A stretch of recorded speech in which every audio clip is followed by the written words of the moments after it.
Hello, thanks for tuning in. Stuart, the Unrepentant Atheist here. I'm reviewing a call from the 6th of March on the line. Matt Dillahunty and co-host Magic Skeptic.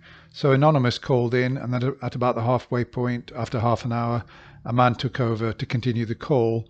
We're going to look at both sections of it, but because it's such a long call, I've really only picked out certain points, and I'm going to summarize some of what was said. So she called in pointing out that human beings are complex thinkers, and if we're complex thinkers, somehow this must mean that we were created by a complex thinker, an even more complex thinker, namely God. And then we got to, if you search for something, then it does exist. So human beings typically search for a God. That must mean that that God must exist. Matt said, well, what if I search for a unicorn? Does that mean that unicorns exist? And then we went on. She repeated the claim, if we are searching for it, it exists. And then she said, if you can create the idea, then you can create it. She couldn't provide any evidence to back up that claim. And examples were provided. For example, Matt said, well, I can create a naturally occurring unicorn. Does that mean that I can create it? And quite obviously, she turned around and said, oh, I don't think you're understanding I don't think you're understanding me. They moved on from there. Yeah, and then she said her observations of the world lead to the conclusion that God exists. And she said, it's like, you know how they say that, this is funny. She said, you know how it's said that God can answer all prayers at once? It's the same with ChatGPT. It can also answer all questions at once, even if a billion people ask it a question. Matt debunked that. No, that's not how artificial intelligence works. All people don't get answered at the same time. And we're nowhere near agreeing to the claim that God can answer all questions at once. First, we've got to demonstrate that God exists. Then she goes on to frequencies and vibrations. Okay, that's where we're going to come in, because they've now summarized everything that she said that was wrong and asked, have you got anything else? Have you actually got any real evidence? Maybe because I'm talking on a basic level, basically. I'm a universal thinker. So everything is universally connected, right? It all works basically off frequencies and vibrations. If you had to get it down to a science, at its most basic level, everything is frequencies and vibrations. Well, let's suppose that everything was frequencies and vibrations. How does that prove that a God exists? How does that even exist? Okay. Well, that is a good question. Let's see how she answers it. But the fact that we can take all the knowledge that we can create. All right. Okay, so we're going to try again. We're going to try again. I'm going to mute you again. You don't get to ask a question. You don't get to ask a question and then just keep talking. We're going to actually answer your question. Yeah, she asked a good question. How does that exist? And then she just moved on to something virtually unrelated. Question. If the question is, how does everything work? My answer is, I don't know. But if you think it works by a God, you need to make the case for that. You don't just get to assume that that's the case. So there's the answer to your question.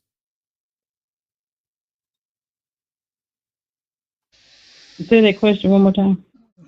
If something came in, you're the saying. Ask the question. How can you not remember the question you asked? Yeah, she asked the question, how does it all exist? And she needs that repeating back to her. Matt was pointing out. Oh, you asking me to repeat? No, I didn't know what you was replying to. So it's because you're not listening. Because let me clarify for you what. So Matt was pointing out. So you said that everything is connected in some kind of universal way, right? And how can we explain that? Matt said, I don't know. That's also my answer. I don't know why there is something rather than nothing, right? I don't know.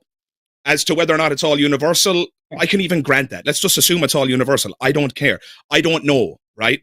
You seem to believe that there's a universal mind behind it. Matt was asking you to provide evidence for that mind being responsible for our circumstance. Our answer is, I don't know. Your answer is some kind of a divine being, okay. God might. So please give us your evidence of that for like the third or fourth time. Sorry, but it's just a bit frustrating at this point. No, I got you. I'm sorry. I'm sorry I'm frustrated because I'm a bit confused too about some things. It's cool. These conversations are difficult. These conversations. Don't stop. You finally got her focused. Don't say anything else. Let her go. Get on with it. Conversations are difficult, but yeah, you know. And like I said, right. And because, like I said, I'm thinking universally. I have so much that's within my head, and I'm trying to simplify it. So if I had preamble, she's going to lose her train of thought if she's even got one. To simplify, I'd say it like this: the fact that we can study DNA, and DNA is a coding, right? And we can take the knowledge of the fact that DNA is a coding and create. That's what made me go to the whole ChatGPT. But on a basic level, the fact that we can create computers and program different things through a coding. So if we as creators can do that, how do we know that it's not another creator that did that plus another creator that did that? And it just infinitely goes on. Brilliant. You know, I wonder what Matt's going to say, because that's perfect. How do we know that there's not such a creator? We created computers, we created coding. How do we know that there's not a coder of DNA? How do we know that there isn't one? Let's hear what Matt says. Okay, you just said, so if I had to say God was something, I would say he was infinite. Oh my fucking God. Maybe how can you ask a question? Maybe we got to delay. You ask it? So could you shut your pie hole for long enough for me to answer your question? Yeah, because he's nailed her. She's switching the burden of proof, and he realizes it, and he could just make her realize that there'll be some progress in this call. Very clear that I'm trying to answer your question. I'm so frustrated. Hey. Okay. I got you. Go ahead. How much? Can you just stop?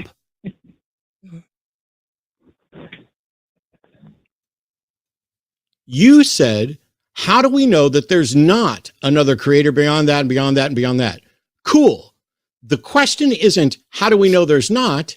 It's, how do you know that there is? You're the one claiming that there is. So you're the one that has a burden of proof to demonstrate that there is.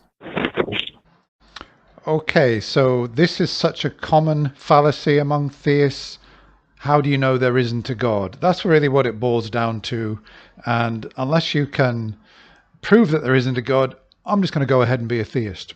Okay, so let's move on, because that is the end of that portion of the call. And then this new character comes on and takes over. Let's have a listen to that.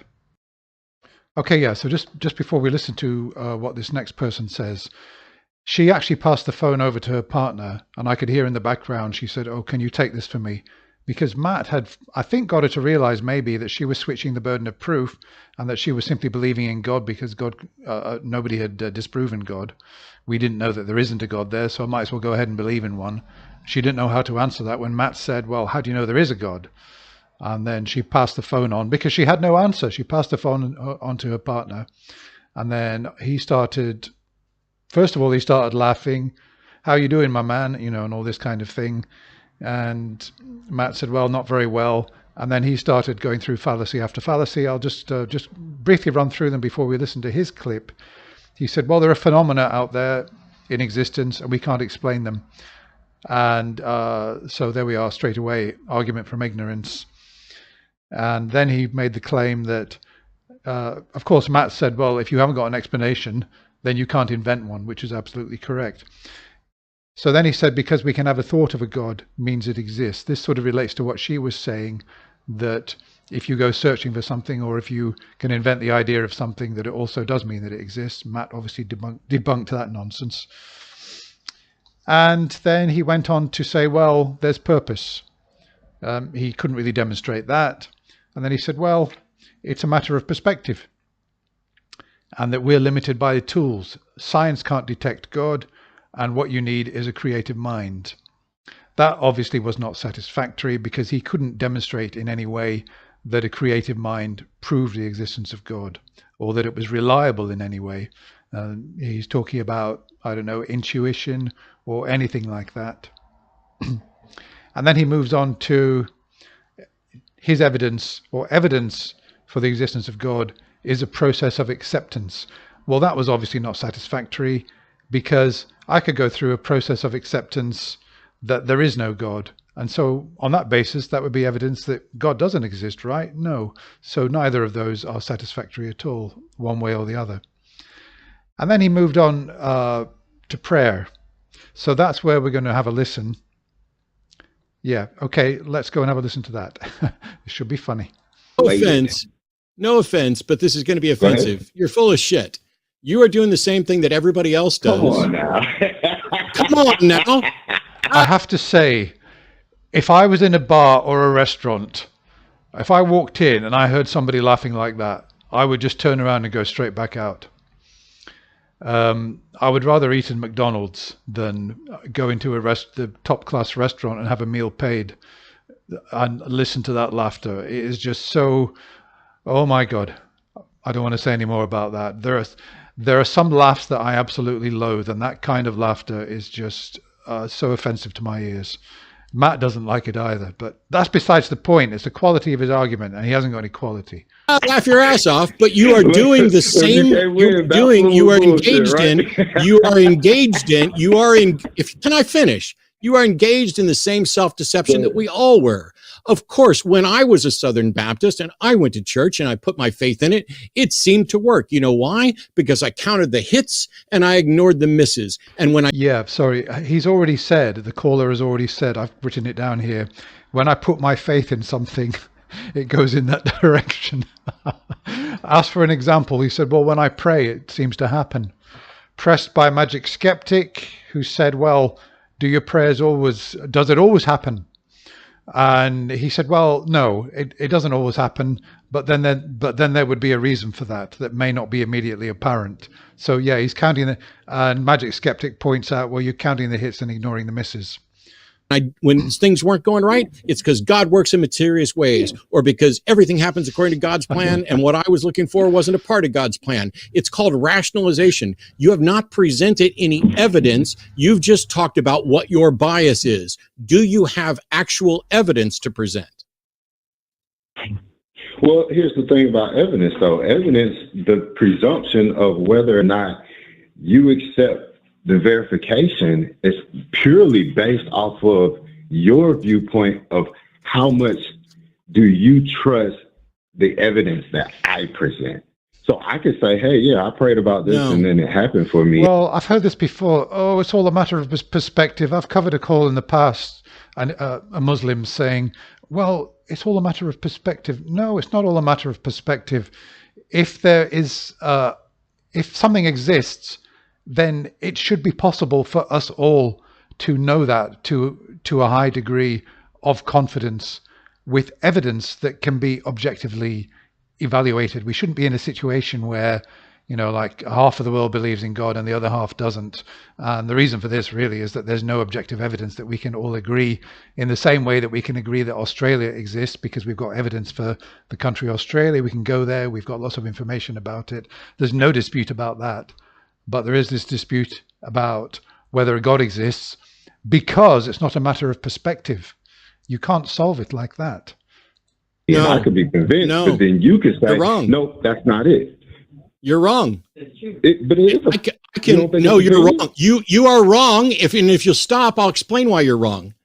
I can 100% believe that what you put your faith in appears to work to you and still not be convinced that this is evidence for God, because I understand what good standards of evidence are, and I understand biases and fallacies. And if you did, you would also acknowledge that your bias is fallacious to conclude that because you put confidence in something, that therefore, if it turns out that way, it's most likely true. You have asserted with zero evidence that these connections can't be coincidental. How did you prove that? So I'll say two things real quick, and then I'll let you respond. Answer my question. Answer my question. It's going to answer your question. So the first is we both have to agree on a standard that we both can accept, right? No, because we don't. If I present evidence and you say no, we don't. Oh, but we do. You said it. What? Well, in one sense, he's right, and and obviously that's the problem. He's got one standard, and a skeptic like Matt has got another standard. That's why there's disagreement. Question did I ask you, sir? What question did I just fucking ask you? You asked for evidence. No, I asked. He asked to explain the coincidences. How did you rule out coincidence as a possibility? That's the question I asked you. If you don't even know what my question is, how can you have any confidence that you're about to answer it? You got to listen. So okay. We'll do that then. How can we rule out coincidence, right? Are coincidence and purpose, right? Something that has happened purpose, so there's a pattern, there's some kind of relationship, there's some kind of connection. Aren't they separate words in the dictionary? They each have their own meaning, right? No, I'm going to answer your question. So, well, this isn't a question of definition of words.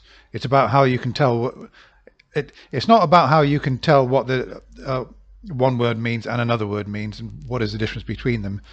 This is about whether something is coincidence or whether there's actually a connection and that God really did answer a prayer. How do we know coincidence from purposeness, right? Coincidence is random. Coincidence has no intent. So when I say I prayed for this, it happened, the energy moved that way, and I'm providing that as evidence, there's no that's just a claim. That's not evidence. No coincidence there. No. Have you ever prayed for something and it didn't happen the way that I want? Okay, yeah. So he's making a claim there. It seems to him that there's purpose. It seems to him that there's a connection. That's just a claim. That's not. He's not providing any evidence to support that claim. But just to move on, he used a really strange analogy. He said that, about the universal laws. Oh no, sorry. This is about what some prayers are answered and others are not. Why? It's like that when we get a speeding ticket, or rather when we're speeding, sometimes we're given a ticket by the officer and sometimes we're not. And it's the same with God. Magic Skeptic very correctly pointed out that this is a bad analogy because we know that law enforcement exists. We know that policemen exist. And the big question here is about whether there's a God that exists that is either answering prayers or not. So he completely missed the point with that one. Okay, we're going to move on to the final part of the call. Okay, so at the end of the call, he was again asked for evidence, and he said that just like we've got laws in society by which society is governed, so we have laws in the universe. We have the universal constants, etc. We've got laws, and there must be a lawmaker. There must be a mind behind all this that made the universe the way it is, because there are these laws. So Magic Skeptic said, well, you're equivocating. It's a false equivocation. And then he said, well, he's not. And Matt said, I bet you don't even know what equivocating means. And he said, oh, yes, I do know what it means, but he wouldn't answer. He wouldn't say. And to be honest with you, they were equivocating, both him and his partner, if it's his partner. They were equivocating. They were incorrectly comparing things, bad analogies, all the way through the call. So he was asked one more time, can you provide evidence? And then he just went back to, I've explained it to you. So let's just see how the call just finishes off. Colloquialism that describes the rules by which the universe operates. They are not prescriptive laws like a speed limit. They are descriptive laws. All they do is describe how the universe works. They don't in any way. It's not like there's a peace officer sitting out there saying, the speed limit of light in a vacuum is this. Whoop, light, you're getting ready to go too fast. I'm going to give you a ticket. They're not prescriptive laws like that. They are descriptive. So your analogy is 100% undeniably flawed as fuck. Do you actually have evidence to support your claim that what you experienced as answered prayer or answered guidance based on faith is not coincidence? Yes or no? I've explained it to you, absolutely, Goodbye. and every single time. Goodbye. Okay, yeah. So he's just saying he's just sticking to his guns. Of course, with the laws in society, we can go to the legislature, you can go to Congress, you can go to Parliament, you can see all the lawmakers, and but we can't go and see a God, can we? We can't go and verify that there's a God who's put all these universal constants in place and all these laws of physics. So that's the problem, isn't it? That's the whole point. Yeah, so that's about it. He probably gets my prize, my booby prize, for the most annoying laugh that I've heard probably in the last 10 years.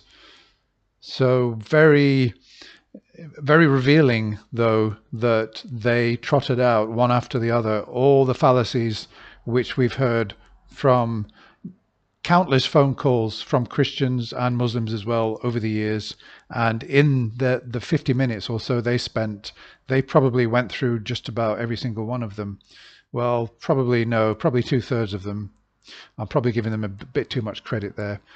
Anyway, thank you very much for watching. It was a crazy call. It was very long. It was difficult to know what to include, and I hope I've done some justice to it. So thank you. Bye for now.